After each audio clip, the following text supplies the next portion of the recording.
अरुण गर्ग जी पंजाब से। श्री हरिवंश महाराज जी, आपके चरणों में कोटि कोटि प्रणाम। महाराज जी, जीवन में अच्छे कर्म करना या भजन करना, दोनों में क्या श्रेष्ठ है? जल और पानी में क्या अंतर है? जल, पानी, वार, टोए, वाटर, शब्द केवल अलग है, बातें अलग। अच्छा क्या है? सद्गुण, सतगुण। सत कौन है? भगवान। बिना भगवान के परिचय के तुम जिसे अच्छा कहते हो वो बुरा ही होता है। आप हमें सोच के बताओ, जो भगवान से बिलग कुछ अच्छा लगे, कुछ भगवान से बिलग हो और फिर अच्छा हो, वो हमें बताओ। तो आपने उसके दो विभाग कर दिए, एक अच्छे कर्म और एक भजन। आपने उसे दो माना, दो नहीं है। बिना बुद्धि शुद्ध हुई आप जान ही नहीं सकते कि अच्छा कर्म किसे कहते हैं। समझ रहे हो? और बुद्धि शुद्ध होती है भजन से। बात एक ही हुई। जब हम भजन करेंगे तो हमारी बुद्धि शुद्ध होगी और शुद्ध बुद्धि से हम जान पाएंगे कि अच्छा क्या है। कोई भी अपने लिए बुरा कर्म करता है क्या? चाहे वो गड़ासे से काटता हो, वो अच्छा समझता है। इसकी जेब काट लेंगे, हमारा काम बन जाएगा, अच्छा समझता है, लेकिन वो अच्छा नहीं है। हम इसको दान देंगे, हमारे को बहुत करके मिलेगा, वो इसे अच्छा समझता है, ये अच्छा नहीं है। इतने में तो तुम्हारी बुद्धि शुद्ध नहीं, जब और बढ़ के मिलेगा तो तुम्हारी बुद्धि और अशुद्ध हो जाएगी। जब हम तुम्हें अच्छाई का मार्ग दिखाएंगे तो तुम्हें एक ही बात समझ में आएगी कि हमारे सामने प्रकाश सही हो तो हम मार्ग का सही चयन कर पाएंगे, और वो प्रकाश है श्री भगवान। हमारी जो बुद्धि को शुद्ध करते हैं वो श्री भगवान। अगर भगवान का भजन हमारे जीवन में नहीं, भगवान का नाम नहीं है, भगवान का आश्रय नहीं, तो आप सोच सकते हो कि मैं अच्छा कर रहा हूं पर अच्छा नहीं है, उसका परिणाम अच्छा नहीं होगा। गोस्वामी जी ने, तुलसीदास जी ने बहुत विचार कर लिखा है, बारी मथे घृत होए बरु शिकता ते बरु तेल, बिनु हरि भजन न भवतरी या सिद्धांत अपेल, विनिश्चितम बदामि तेन अन्यथा वचांस में। बिना भगवान के भजन के विश्राम शांति नहीं। अच्छे कर्म का मतलब होता सुख मिलना, अच्छे कर्म का मतलब शांति मिलना, अच्छे कर्म का मतलब आनंद मिलना। तो आज तक आपको आनंद क्यों नहीं मिला? अगर हमारे अच्छे कर्म जन्म जन्मांतरों से हुए नहीं क्या, तो हमें आनंद मिलना चाहिए। पूरा जीवन हम आनंद और सुख के लिए करते हैं, लेकिन आज तक नहीं मिला। वही प्यास, वही कामना, वही लालसा, वही अशांति। समझ रहे हो ना हमारी? इसका मतलब वो अच्छा कर्म नहीं हुआ जिसे अच्छा कर्म कहा जाता है। बस वो अच्छा कर्म भजन, भजन करके देखो, तुम्हारा मंगल हो जाए। समझ में आ गया? कुशाग्र मिश्रा जी कानपुर से। श्री हरिवंश। श्री हरिवंश गुरुदेव, आपके चरणों में कोटि कोटि प्रणाम। महाराज जी, नाम जप में कभी कभी गुरु प्रदत्त नाम से अलग कोई नाम चलने लगता है, फिर सहसा मन से आवाज आती है, हे मैं क्या जप कर रहा हूँ, गुरु प्रदत्त नाम से ही लाभ होगा। तो महाराज जी, क्या ये अपराध है ऐसी भावना आना? अपराध नहीं, पूर्व अभ्यास, पूर्व संस्कार है। जैसे कोई नाम आ रहा है तो भगवान का नाम में निरादर थोड़ी करना है, प्रणाम करना है और उस नाम से प्रार्थना करनी है कि आप मुझे गुरु प्रदत्त नाम में प्रीति प्रदान करें। अवहेलना, अनादर तो है ही नहीं। जैसे मान लो अन्य नाम कोई आवे, हे भगवान, आप जो गुरुदेव भगवान के रूप में मुझे नाम दिए उसमें मेरी प्रीति, ऐसी भावना करें। अपराध तो है ही नहीं। भगवान नाम जपने से कहीं अपराध होता है क्या? श्री हरिवंश, वो एकदम सहसा, मतलब नाम जप करते हुए नहीं, जैसे कोई चलते हुए कोई अन्यत्र नाम निकल रहा है अंदर से, तो फिर एकदम से आता है कि देखो, जब तक अनन्य धर्म अंदर स्थापित नहीं होता तब तक ऐसा होता है। जब फिर प्रभु से जिस नाम को गुरुदेव ने दिया, जो रूप दिया, उसमें प्रेम हो जाता है ना, तो फिर रसना कटो जो अन रटो, फिर वो हो ही नहीं सकता। मतलब वो प्रीति का विषय है। अभी प्रीति के मार्ग में कदम रखा है, अभी प्रीति थोड़ी आ गई। तो ये अभ्यास हम ऐसा कर लें कि अन्य कोई नाम ना आवे तो बात बन जाएगी। धीरे धीरे धीरे गुरु प्रदत्त नाम का, गुरु प्रदत्त मंत्र का, गुरु प्रदत्त उपासना का अपने हृदय में आ जाना बहुत बड़ी बात होती है। इसे अनन्यता कहते हैं। ये बहुत कृपा से आती है। तो बड़े कृपा पात्र हो, जो आपको थोड़ा चुभने लगा है और कोई नाम और कोई, तो आपको लगने लगा कहीं अपराध तो नहीं हो रहा, तो सावधानी, मतलब अनन्यता की तरफ आप चल रहे हो। धीरे धीरे ठीक होता है। जैसे जब हम संन्यास मार्ग से प्रिया जी की शरण में आए, 20 वर्ष का वो अभ्यास ऐसे थोड़ी कि छोड़ दिया हो गया। या मैं उन्हीं से प्रार्थना कि आपने मुझे भेजा, आप कृपा करके अपनी ये लीला संवरण करो, जहां मुझे लगाया है वहां लगा। उनकी कृपा हुई, नहीं तो 20 वर्ष का अभ्यास ऐसे थोड़ी छूट जाएगा कि आज हमने दीक्षा ले लिया वो छूट गया, क्योंकि कोई असत थोड़ी था, सती आराधन था, छाया हुआ था हृदय में। तो उन्हीं से प्रार्थना कि आपने भेजा है, तो महाराज अगर आप मुझे अपनी लीला संवरण करके इसमें अनन्य नहीं करोगे तो हम कैसे अनन्य हो पाएंगे। हमने अपने को प्रकाशित कर दिया इस मार्ग को। ऐसे चलो, भगवान के जितने भी नाम सब हमारे ही प्रभु के, तो प्रभु 100-200 थोड़ी होते हैं, अवतार वो अनंत ले लेते हैं, लीलाएं अनंत होती हैं, नाम अनंत है। पर अब हमारे गुरु ने जो हमको नाम दिया उसी में हमारी प्रीति होनी चाहिए। अभी हुई तो नहीं ना, होनी चाहिए, तो बस अभ्यास करते रहो, उसमें कोई परेशानी नहीं। अपराध या पाप तो सवाल ही नहीं उठता, भगवान नाम। कुलदीप जी, गुरु जी राधे राधे। गुरु जी श्री हरिवंश। गुरुदेव आपके चरणों में कोटि कोटि प्रणाम। गुरु जी मेरा प्रश्न यह है कि 84 लाख योनियों में पाप और पुण्य केवल मनुष्य योनि में ही होते हैं, ऐसा हमने सुना है। जब हम 84 लाख योनियां भोग कर आ गए हैं, तो इस मानव रूप में हमारा पूर्व का प्रारब्ध कहाँ रहा? स्टॉक तुम कोई गोदाम देखा है क्या अपना, कितना भरा हुआ है? ये जो मनुष्य जन्म है, ये समझो कि गोदाम से आज के खाने के लिए अनाज निकाल के पिसवा के रोटी बना के खा रहे हैं, लेकिन गोदाम तो बहुत बड़ा जगह है। अगर हम करोड़ों बार मनुष्य बने, करोड़ों बार भोगें, तो भी गोदाम खाली नहीं होने वाला। अनंत जन्मों का गोदाम भरा हुआ है। तो तुम तो कुछ बातें जानते हो कि भाई अन्य योनियों को भोग करके, ऐसा नहीं कि आप 83,99,999 योनियां भोग के ही आ रहे हैं, ऐसा नहीं है। संस्कृति मांझ बरियाई के पायो, सेवक जी महाराज, संस्कृति मांझ बरियाई के पायो, जो मानुष देह वृथा कत डारत। गोस्वामी तुलसीदास जी, कबहू का करि करुणा नर देहि, देत ईस बिनु हेतु सनेहि। बीच योनियों के चक्र को रोक दिया और निकाल करके उसे मनुष्य शरीर बना दिया। अब आपका जो पूर्व संचित पुण्य है और पाप है, वो आपको दुख और सुख देगा, लेकिन आप इस समय भजन करके पुण्य और पाप दोनों को भस्म कर सकते हैं, पूरे गोदाम में आग लगा सकते हैं। नया पाप होने न दीजिए, पुराने पाप को भगवान की शरणागति से भस्म कर दीजिए, और जो हमारे आगंतुक पूर्व से निश्चित हो चुका है भोग, वो हम भोग लेते हैं राधा राधा कहकर, तो मुक्त हो जाएंगे, प्रभु को प्राप्त हो जाएंगे। समझ रहे हो? अगर फिर हम नया पाप और पुण्य एकत्रित किया तो उसी गोदाम में जाके लग जाएगा। कितना गोदाम भरा है, गोदाम। भीष्म जी कह रहे 100 जन्म तक हम देख रहे हैं, कोई हमने पाप नहीं किया। भगवान कहे और आगे बढ़ो, गोदाम है 6 महीना बाणों के। एक अपराध का फल, जो राजा थे तो एक सांप को ऐसे धनुष की नोक से उठाया और बंबूल के कांटे थे उसमें फेंक दिया, घुस के कई दिन तक तड़प तड़प के मरा।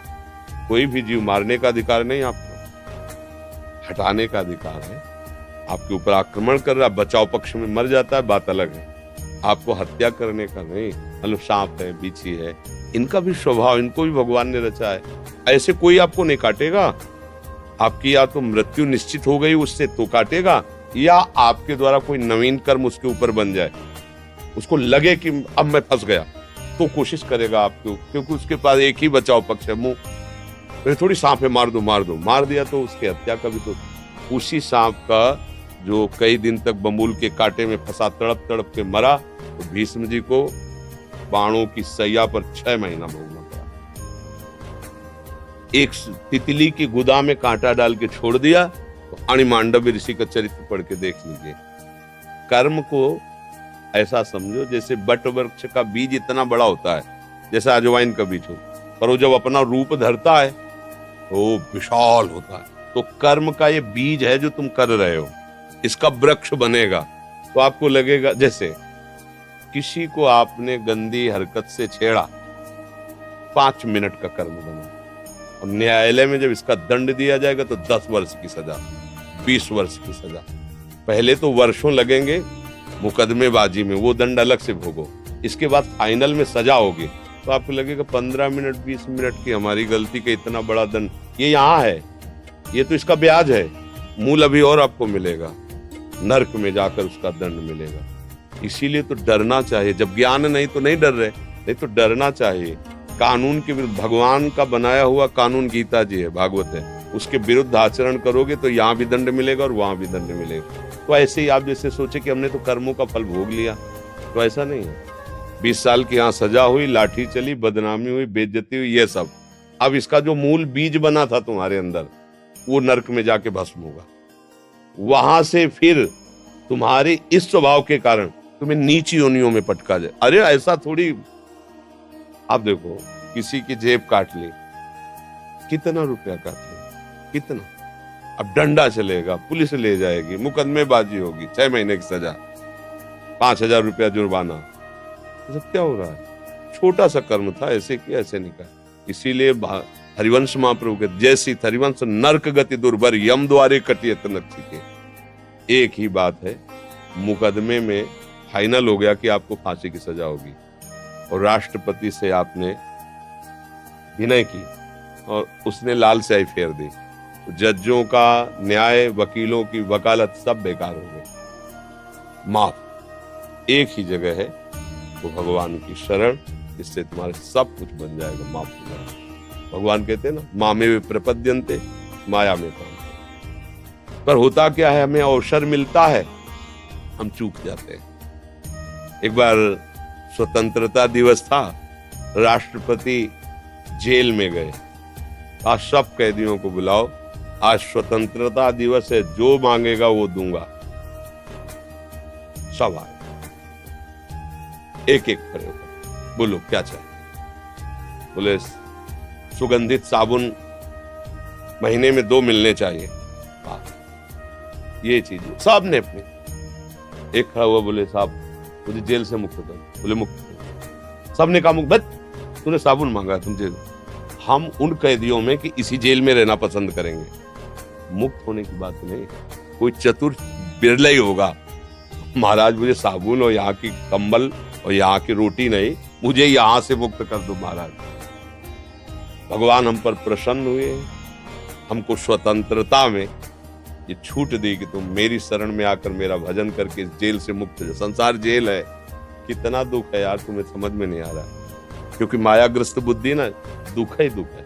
जिस शरीर को पोषण करे ये भी यार छूट जाएगा, जिन परिवार से प्यार करे ये भी छूट जाएगा, जो धन कमा के जमा है वो ऐसे जमा रहेगा। यार हम कितने ठगे जा रहे हैं, कुछ हमारा नहीं, कुछ हमारे साथ नहीं, इतना समय केवल ऐसे फालतू में फंसा रहे हैं। इसी को फालतू नहीं करना है, इसको शाश्वत करना है। जो कर्म कर रहे हो भगवान को समर्पित करो, हर समय नाम जप करो। नाम राधा राधा ये कभी नहीं छूटेगा। दाम तो अरबों बैंक में जमा कर लो, वही जमा रहेंगे, दूसरा भोगेगा। नाम जप करो, तुम्हारे कर्मों का नाश भगवान की कृपा से। उनका आश्रय ले लो, नाम कीर्तन करो, भगवत चर्चा सुनो, और जो कर्म दूसरों को दुख देने वाले हैं वो कभी ना करो, उसमें फिर बहुत हानि होती है। दूसरों को दुख देकर यदि हमें सुख मिलता है तो मुझे नहीं चाहिए, ऐसा ध्यान रखो। हाँ, दूसरे को कष्ट ना हो, हम भी सुखी हो वो भी सुखी हो, ये हुआ कर्म। दूसरे की हत्या कर, अब जैसे छोटे छोटे जीव अपने कोमल शरीरों की रक्षा जैसे हम करना चाहते हैं, ऐसे आप अपने स्वाद के लिए जिंदा भूंज रहे हैं, छुरी चला रहे हैं, अंग उनका काट रहे अपने स्वाद के लिए। ये तुम्हारे साथ होगा, यहां भी होगा और वहां भी होगा, यहां भी होगा। ऐसी दुश्मनी करवा दी जाएगी कि ऐसे ही काटे जाओगे यहाँ, और जब वहां मर के जाओगे तो वहां की तो लीला ही अलग है। वहां मरना तो है लेकिन केवल भोगना ही है। अगर जो होगा सो देखा जाएगा, देख लो भैया, तुम देख लो। वैसे कितने ऐसे हैं, पूरा जीवन व्यतीत हो जाता है, शरीर सड़ता रहता है, कुष्ठ हो गया, ये वो दुनिया का नाटक। बचो, राधा राधा बोलो, श्री जी से प्रार्थना करो, सब कर्मों का अपराध माफ हो जाए और हम इसी जन्म में एकदम नहा धो के जैसे नहीं अपने घर जाया जाता है, ऐसे पाप पुण्य दोनों को छोड़कर प्रभु के धाम जाएं, प्रभु से मिले जाकर। ये जीवन की साधना। परमजीत कौर जी बरेली से, राधा वल्लभ श्री हरिवंश महाराज जी, आपके चरणों में कोटि कोटि प्रणाम। महाराज जी, आप ऐसी कृपा कर दीजिए कि मेरे प्यारे सतगुरुदेव ये मन संसार से हटकर भगवान की प्राप्ति में लग जाए। गुरुदेव की आपकी कृपा से ये इंद्रियां सांसारिक संवाद वार्तालाप छोड़कर केवल प्रभु की भक्ति में लग जाएं। हरिवंश कृपा हरिवंश कहें, हरिवंश कहें, हरिवंश लहें, हरिवंश सुलाभ सदा तिनके, सुख संपत्ति दंपति जो जिनके। गुरु कृपा, आचार्य कृपा का स्वरूप यही है कि जो नाम मिला है उसे खूब जपो। हरिवंश कृपा, हरिवंश कहें, श्री हरिवंश राधा वल्लभ, श्री हरिवंश राधा वल्लभ, श्री हरिवंश। इसका फल होगा आपकी इंद्रियां निर्विषय होकर, मन निर्विषय होकर प्रियालाल मिल जाएगा, प्रियालाल मिल जाएंगे। यही जीवन का लाभ। जो नाम मिला है उस नाम को मन लगे न लगे, जैसे हम आग को प्यार से छुए तो जल जाएंगे, जबरदस्ती कोई छुआ दे तो जल जाएंगे, भूल से छू जाए तो जल जाएंगे, क्योंकि उसमें दायिका शक्ति है। ऐसे हम भाव से नाम जप करें, श्रद्धा से नाम जप करें, अश्रद्धा से जप करें, जबरदस्ती जप करें, तो उसका स्वभाव है तुम्हारे पाप नष्ट करके तुम्हारा मंगल विधान करना। जैसे अग्नि का स्वभाव है जला देना, ऐसे नाम का स्वभाव है मंगल कर देना। नाम जपत मंगल दिशि दशहु, कहीं भी रहो हर जगह तुम्हारा मंगल होगा यदि हर समय नाम जप करते हो। अब नाम तुम्हारे हृदय में गुरु कृपा से आ गया तो आप उसे जपो, राधा राधा राधा राधा राधा वल्लभ श्री हरि राधा। अभी आनंद, पहले पाप नष्ट होंगे, अनर्थ वृत्तियां वो नष्ट होंगी, आनंद होगा, फिर कोई प्रश्न ही नहीं रह जाएगा। अब नाम जप में मन नहीं लगता, सेवा पूजा में मन विचलित होता है। अब बताओ हम क्या उत्तर दें किसी के लिए भी, अब हम क्या कह सकते। जब आपने पहले ही सब नकारात्मक सोच रख ली तो हमारे पास कोई जादू टोना वाले तो हम है नहीं। तुम्हारा कर्म तुम्हारे माथे पे चढ़ा बैठा है तो तुम्हारा नाश कर देगा, तुम्हें कोई जंतु नहीं बचा सकता। बचा सकते हैं तो दुनिया के जो मालिक है कोई राधा राधा, उनका नाम जप करो, उनके आश्रित रहो, तुम्हारा मंगल हो जाएगा। नहीं सावधान रहोगे तो एक आ रहा है मंगल करने, तुम्हारा मृत्यु। आज नहीं तो कल, कल नहीं तो परसों उसकी चपेट में तुम्हारे सब जितना सजाया हुआ महल है सब विध्वंस हो जाएगा। बैंक का बैलेंस बैंक में रहेगा, परिवार के सब तुम्हें जल्दी फूंकना चाहेंगे, ज्यादा देर होगी तो बॉडी सड़ेगी। घर में ज्यादा देर मरा हुआ आदमी नहीं रहना, हटाओ इसको, तब तुम्हारी समझ में अपने आप आ जाएगा कि तुम्हारा कौन है। जिससे मन लगाना चाहिए वहां लगाया नहीं, जिनसे लगाया वो तुम्हारे हुए नहीं। अब क्या, चलो खाली हाथ, मन पचितई है औषध पीते। दुर्लभ देह पाए हरिपद भजु, करम बचन अर जीते, मन पछतई है। प्यारे बढ़िया समय, राधा वल्लभ श्री हरिवंश, राधा राधा राधा, ये परम धन कमा लो, ये यहाँ भी आनंद देगा, परलोक में भी आनंद देगा। और ना कमाओ तो भाई जो कमाओगे वही भोगना पड़ेगा, अवश्य में वो भोक्तव्यम कृतम कर्म शुभाशुभम। रवि शर्मा जी, श्री हरिवंश महाराज जी, आपके चरणों में कोटि कोटि प्रणाम। महाराज जी, कुछ वर्ष पूर्व अपने दो मित्रों की असामयिक मृत्यु के पश्चात मानसिक स्थिति बहुत अच्छी नहीं रहती थी। फिर मैंने अपनी माता जी के कहने पर अध्यात्म मार्ग का चयन किया। महाराज जी, सत्संग और वाणी पाठ के सुनने के बाद मैं उस स्थिति से बाहर निकला, पूजा पाठ में रुचि बढ़ गई। महाराज जी, मैं ये जानना चाहता हूँ कि क्या कर्म योग द्वारा भी प्रभु की प्राप्ति की जा सकती है? हाँ, अच्छे से की जा सकती है, पर वो निष्काम कर्म योग। सकाम तो सभी लोग कर रहे हैं, वासना के वशीभूत होकर के सब कर्म कर रहे हैं, लेकिन वो कर्म है उसका फल भोगना पड़ता है। कर्म योग के द्वारा भगवान की प्राप्ति होती है। जब कर्म योग हो जाता है तो भगवान की प्राप्ति। कर्म योग शरीर और सेवा सामग्री, ये श्री भगवान की दी हुई वस्तु है, अंदर से मानकर उनके द्वारा जो भी सामने व्यक्ति वस्तु स्थान है वो सब भगवत स्वरूप है। ऐसा भाव करके हम जो कार्य कर रहे हैं, माता पिता भाई बंधु परिवार के सुख के लिए, नौकरी व्यापार किसानी जो भी, देशभक्ति जो भी, वो सब भगवान के लिए है। उस कार्य की पूर्णता और अपूर्णता में समान भाव, सुखे दुखे समय कृत्वा लाभा लाभो जया जयो, हानि हो या लाभ, जय हो या पराजय, सुख हो या दुख, मैं भगवान के निमित्त कार्य कर रहा हूं, उसमें न हर्षित होना है न शोकित होना है।